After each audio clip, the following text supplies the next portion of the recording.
situation already grandfathered into these ordinances so that they don't have to make changes to what they have now. Existing homeowners and existing property owners have to change what they have or have to spend money to come into compliance with these laws. That's a really good question. If you have a house right now and everything's fine, but it's not up to standards, then it's not in violation.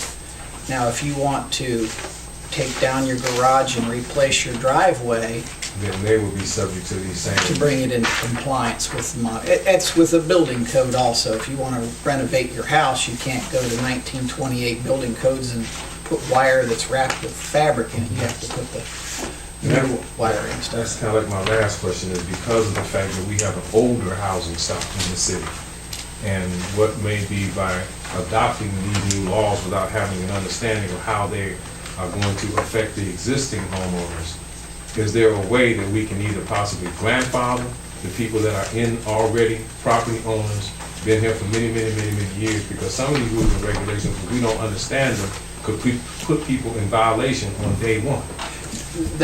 No, you would not be in violation. Okay. Yeah, I mean, I can't go back to and it really doesn't affect the homeowners as per se, but like the development across the street with the Rally's Hamburgers and all that big huge area down there. I can tell you they're not in compliance right now, but we're not out to get them. But if they want to take a building down and repave part of their structure, then they're going to bring the site up to compliance. Thank you. If that answers May I your ask question. one question? Yeah, go ahead. I'm looking at what she said, and I'm looking at 133403, and it says disclaimer of liability in here. And it goes on to the compliance with the provisions regulated, not relieve any person from responsibility or damage of any person. And it goes on to say, by improving comprehensive stormwater management plan under the regulations, the city does not accept responsibility for the design, installation, and operation and maintenance of stormwater management practices. Does that go to the question that was just asked by Mr. Zahid? I don't think it necessarily does. I think, I'm not exactly sure what that's saying, but you wouldn't hold his property in jeopardy for the way it exists now. I don't think I'm answering your question because I didn't quite understand what your regulation said at that point. I don't know, it's just saying disclaimer of liability here under this number for the Ohio revised code.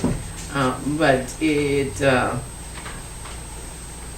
telling us that they... I understand what you're saying. Like if you do a shopping center and they design a stormwater system and it's inspected by the EPA to find out that it's in compliance and it fails, no, the city's not.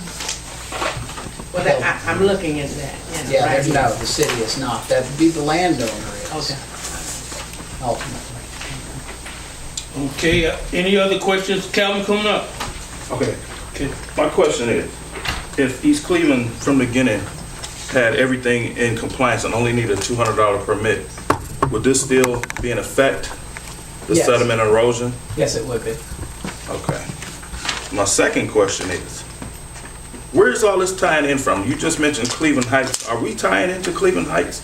Because yet we have not figured out where we're being tied into. You're not tied into anything. It's just you would manage your resources. If you didn't want to hire a department to go and do all the inspection, you can outsource it to, and I don't even know if East Cleveland or Cleveland Heights, has inspectors. They might subcontract it to the city of Cleveland or the Soil Water Conservation District to do those inspections.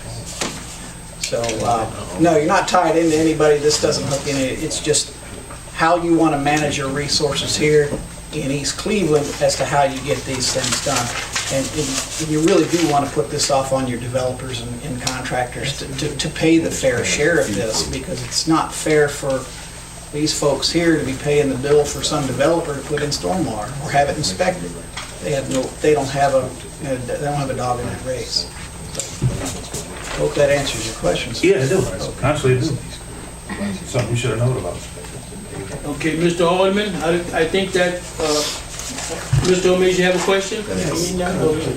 Go ahead, come on.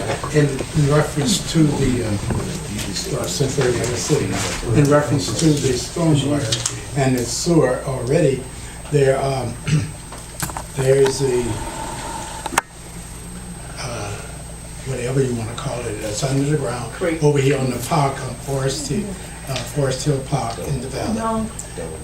And there's The another mayor one. said, Dome Brook, is that what we talked about, Dome Brook? Okay, go ahead. No, I'm speaking Oh, okay. in reference to the connection, and that, those sewers come through Cleveland Heights, Euclid, I guess Richmond, all ties in to it coming into East Cleveland.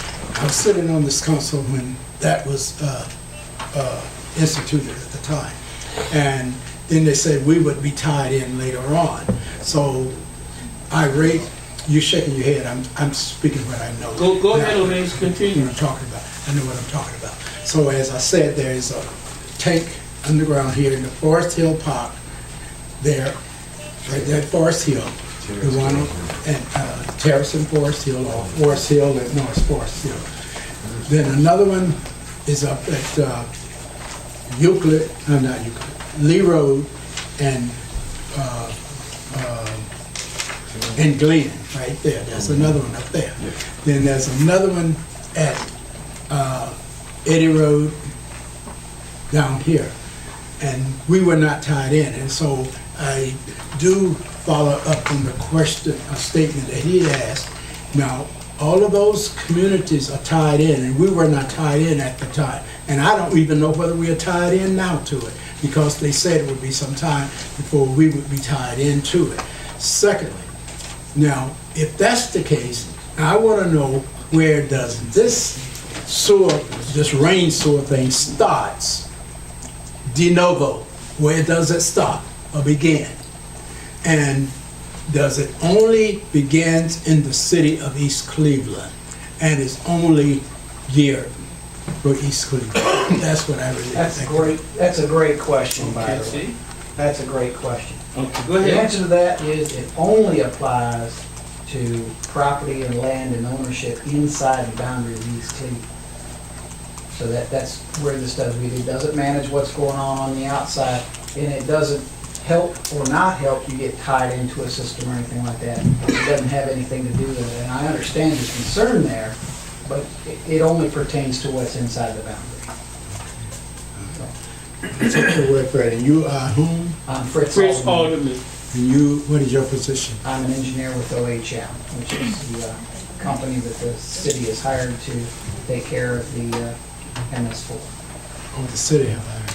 Yeah, they hired our firm to get this through the channels so that we're in good graces with the Mr. Alderman, thank you very much. If you want to come tomorrow, we'll love to have you, if other public have some If you questions. need me, could you let me know? Because otherwise, my wife wants to ride her horse. If you let me know, I'll be happy to. Heaven forbid if we were Okay, to do Mr. that. Alderman, let me get you